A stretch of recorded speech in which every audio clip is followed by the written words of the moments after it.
Welcome to Drive the Daf. Clear, structured explanation of the daily Daf in 20 minutes. You can even follow in the car. Eruvin Daf begins in the middle of a list of questions that Abaya asked Rabbah about the rudimentary walls that you're allowed to build around a well. There are two more questions that Abaya discusses with Rabbah. Then the Gemara goes into a discussion of how walls function altogether in a Shus Harabim. Do they do anything?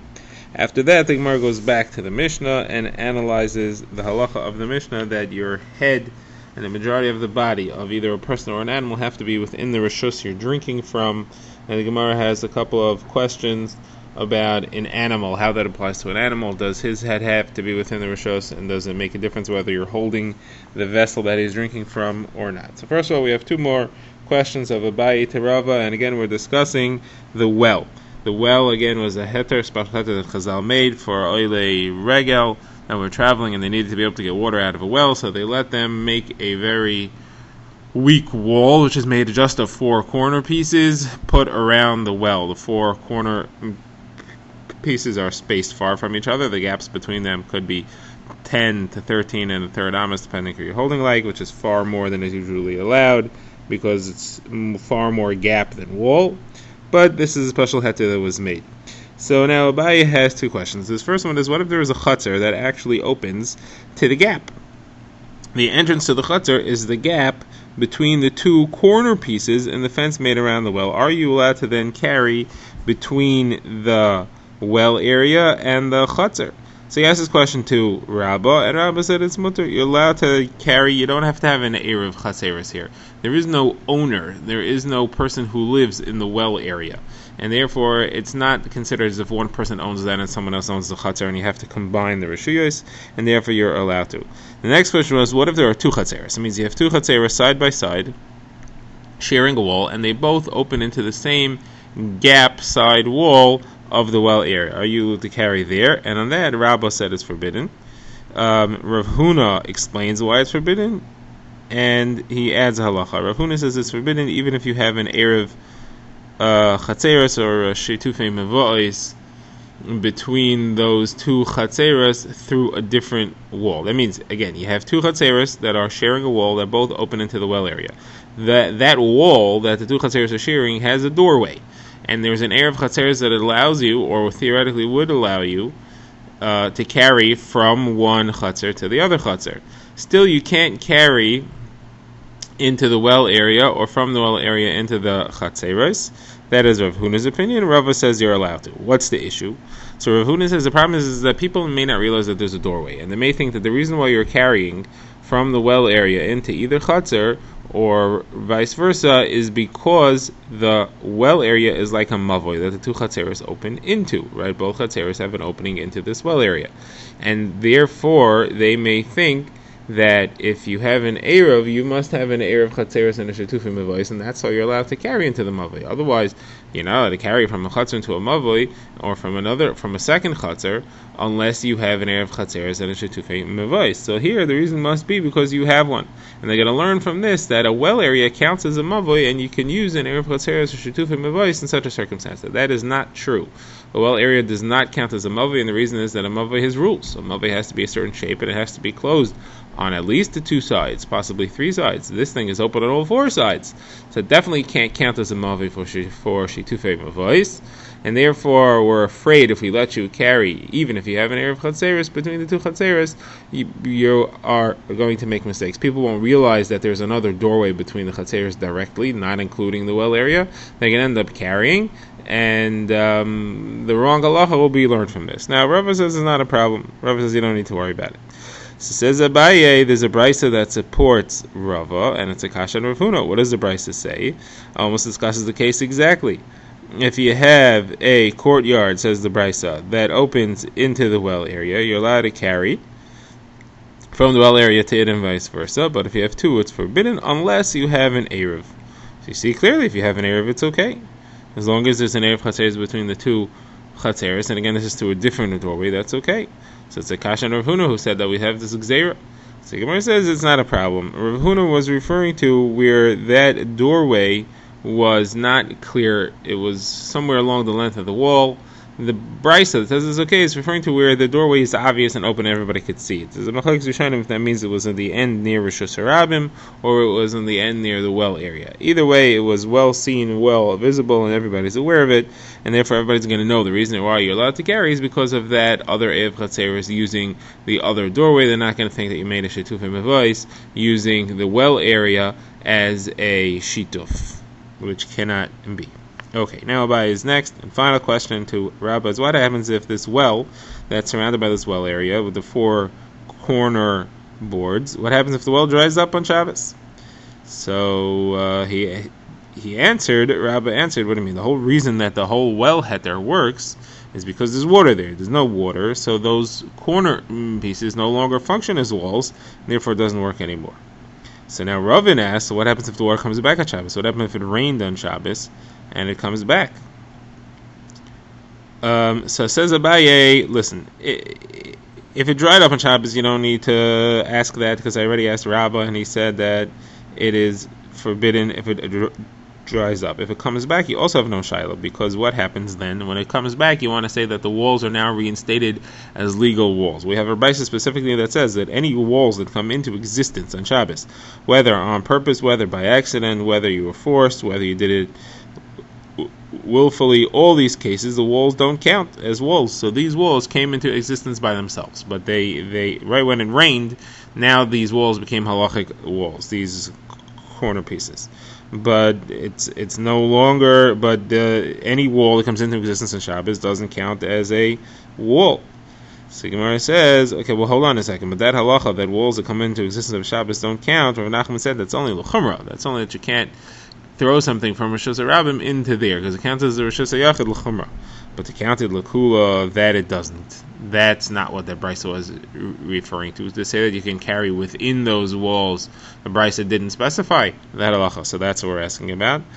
So Gemara says, no. Rav Nachman only said that in the one case where you made the walls on Shabbos b'mezid, on purpose. That's where Rabba said that it only counts as a Rosh Hashanah l'chumra, so that you can't throw into there. Because there's a knas, we don't allow you to use the walls to help you on Shabbos.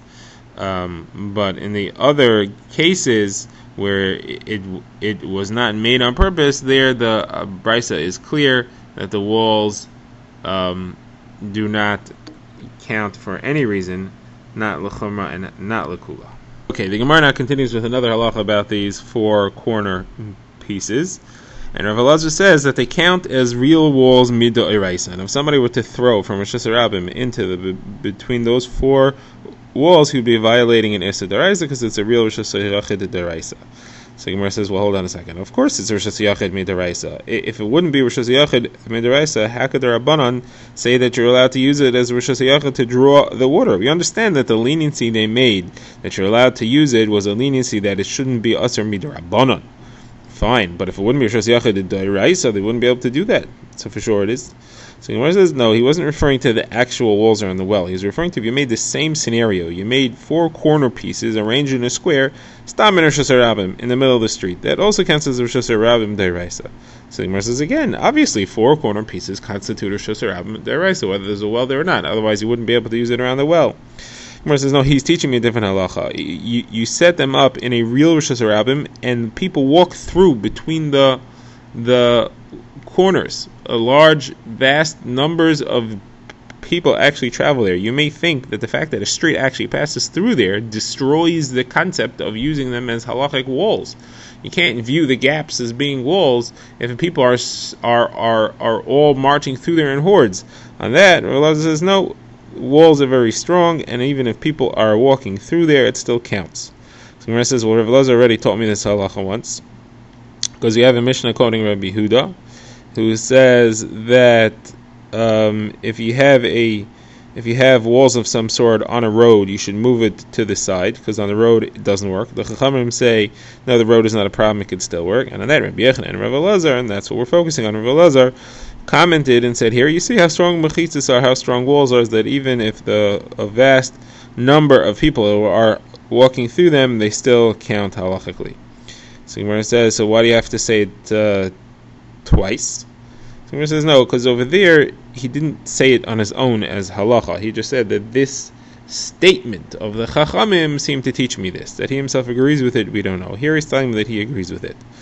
So the Gemara says, so say it once. What if to say two separate discussions? One about the walls of the well, one about walls in Rosh Hashanah. So the Gemara says, yeah, it was really one statement that were said together, and he said that this is what he holds of. Okay, the Gemara now has a question, which is slightly new sugya, and there are two different versions of how the question and the answer and the conversation that followed went.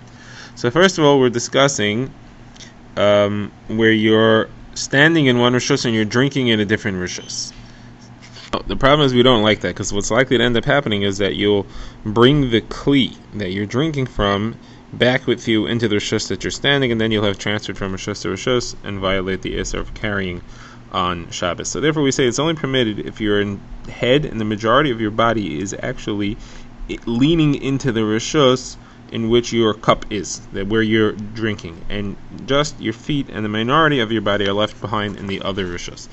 Now, similar halacha applies to a wine press where you're drinking juice from the press before taking meiser. The halacha is you're allowed to drink straight from the press without taking meiser. However, once you take it out of the press, then it's considered chayiv in meiser. You're not allowed to drink it. So as long as you're leaning roishe v'rubai into or over the wine press, you're allowed to drink from it. Otherwise, you have a problem here. So now the shaila is, what about an animal? Let's say you're giving water to an animal. Does it have to be head and majority of the body within the rishus that you'll have the kli with the water in it?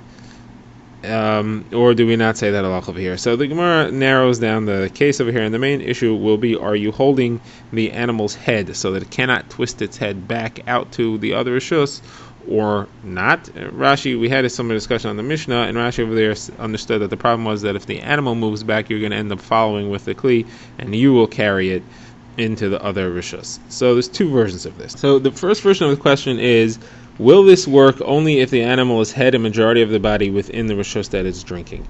Now, according to the first version of the question, the issue is, do you need the roishe v'rubai of the animal within the rishus or not? According to the second version, it will be, will that even help? But in the first version, it's, do you need that or not? So the Gemara says, well, let's see. If you are not holding the animal's head, you're just holding the kli, certainly you have to have his head and rubai within the rishus, otherwise we're afraid he'll twist his head out of the rishus and you'll end up following with the kli. The question is, if you're holding the animal's head and it cannot twist its head around, do you still have to have it be rosh rubai within the rishus? So the Gemara says, l'chayra, this should be proven from our Mishnah. The Mishnah had said that the walls have to be large enough, the walls around the well have to be large enough to accommodate the animal's head and majority of the body to be within the walls. So obviously you need it. It's probably referring to where you are holding the animal's head, and you still see that you have to have its rosh v'rubai within the rishus. So the Gemara says, no, it's referring to where you're not holding the animal's head, and that was never our issue. We know that you need to have its rosh v'rubai within the rishus then. So the Gemara says it can't be that that's what it's referring to, because it's a brisa that forbids it. This Mishnah clearly says that if it's rosh v'rubai within, you're allowed to give it to drink. But we have a different brisa that says you're not allowed to. That brisa says you have to just pour it out and the animal drinks on its own. You cannot hold a kli and give it to drink directly. So how do you fit this Mishnah and brisa together? Obviously the Mishnah says it's permitted is where you're holding the animal's head. The one that says where it's forbidden is where you're not holding the animal's head. So our Mishnah must then be talking about where you are holding the animal's head. And still it says it has to be rosh rubai within. So Gemara answers and says no. The Mishnah, the brisa that said that you're not allowed to give it to drink directly is a totally different case and a totally different concern. That's referring to where the animal was eating from a corn crib. The animal's in Rosh Hashanah. It's like he's in a house and he's sticking his head out of the window of the barn. He's reaching into the corn crib. The corn crib itself is a Rosh Hashanah. It's 4 tefachim wide and 10 tefachim high walls. And the corn crib sticks into the area around the well. And what are you doing? You're drawing water from the well, carrying it over the corn crib so that the pitcher stays within Rishus Hayachah the entire time, and bringing it over to the animal, never crossing Rishus Harabim, and you want to give it to drink like that. And on that we say that it's forbidden for you to do that. What's the concern? You may find there's a break in the corn crib, but you'll stick the pitcher in there to fix it, and that will end up being that you have fixed the corn crib on Shabbos by placing the pitcher in a Rishus Harabim. So that's forbidden. So the Gemara says, hold on a second, that's not even usher. It's not even usher midaraisa to do that. Why would we make Xera, this whole thing? Because you may come to fix it like that. It's not even forbidden midaraisa, because you picked it up in order to stay within a Rishus Hayachid. You ended up putting down a Rishus Harabim. You don't have a uplifting and a putting down for the same reason. You have a different Akira and a different Anacha. Your original Akira was not intending to put it down in violation of an Isser Shabbos, and that's not an Isser D'Oraisa. So the Gemara says, no, the actual concern is that you'll put it down and fix it, and then later you'll pick it up again to come and give the animal to drink. That's Akira from a Rishus Yachid and Hanacha in a Rishus Harabim.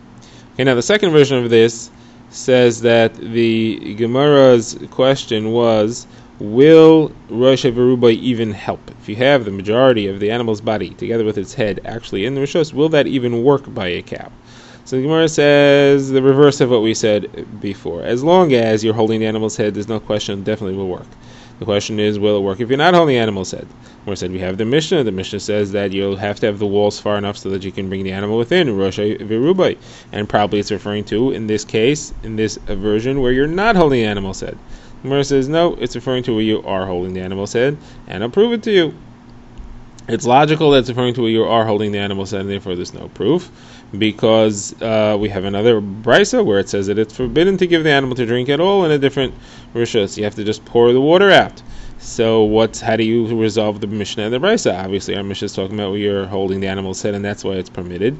And we see that Rosh Verubai works, and the other brisa says that you're not holding the animal's head, and therefore that's why it doesn't work. So the Gemara says, no, that's not necessarily a proof. That brisa could be referring to this case where you have the corn crib, and it sticks partially next to the animal and partially into the area of the well, and you're carrying the pitcher over it. It's a Rishus Yachid, and the reason why you can't do it is because of concern that you may set the pitcher down in a way which fixes the corn crib, and that's an Isser of carrying. The Gemara says again that wouldn't be an Isser D'Oraisa. Why is it a problem? You didn't lift it up with intent to put it down within a different Rishus. The Gemara says, yeah, but then you may lift it up again, and then that would be with intent to transfer from Rishus to Rishus, and that would be the actual Isser. Okay, the Gemara tries to bring another proof to this question of, do you have to have the animal, the majority, within the enclosure if you are holding its head and you're holding the kli. You're feeding it. The Gemara says if you have a camel and you force feeding it in order that it have a lot of food in its stomach for a long journey, so you're allowed to force feed it as long as it is majority head and body within the walls of the enclosure. So now if you're force feeding it, obviously you're holding its head and you're holding the food, and we still see it has to be majority within. The Gemara says that's not a proof. Camels have a very long neck, and therefore it's hard to control them, and therefore that's why you have to have it within. The Gemara says, okay, but I have another brisa that says the exact same halacha, but it doesn't say camel. It says behema. So obviously it's not referring to a camel, and you still have to have it majority within, and then you can force feed it. And obviously, again, you're holding its head and you're holding the food. So Gemara says, no, that's referring to a camel. Even though it doesn't say camel, it's still referring to a camel.